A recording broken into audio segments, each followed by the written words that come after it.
Brad Williams, Excel Prime. Section 920 is secrets to making an exact copy of an Excel formula. Why is this important? Because, as I stress, sometimes we are so busy, we just overlook stuff, and we're going to want to copy and paste functions and formulas. Let me show you what can happen. We have a SUMIF formula here. You can see there's no absolute references to C5 to C13 or to D5 to D13, but I want to copy this exact formula.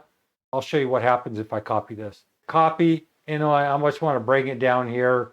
I'm in cell L5 and I hit copy paste. Look what happens. Here's the original C5 to C13, D5 to D13, and then if I copy paste, it changes to I5 to I13 and J5 to J13. Now we can put references in there, but it'll probably screw up what we're trying to accomplish with this SUMIF function.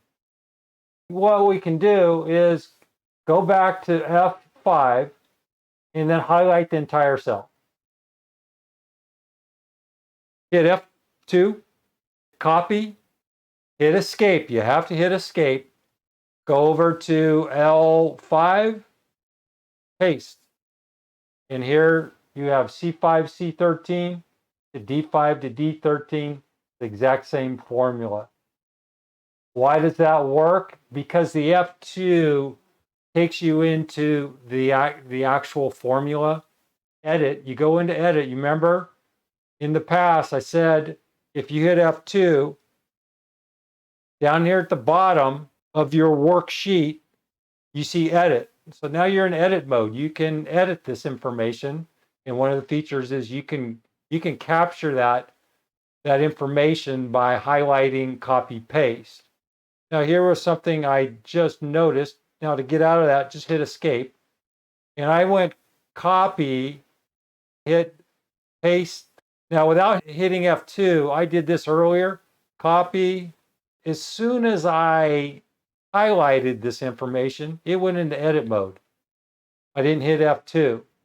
Highlight takes us into edit, copy, and remember I said you had to hit escape. You have to hit escape, and then you can paste. So you don't have to hit F2 to get into the edit mode. Just find this particular function, highlight it, hit copy, hit escape, paste. There's a way to copy an Excel formula exactly. Brad Williams, Excel Prime. Thanks for watching.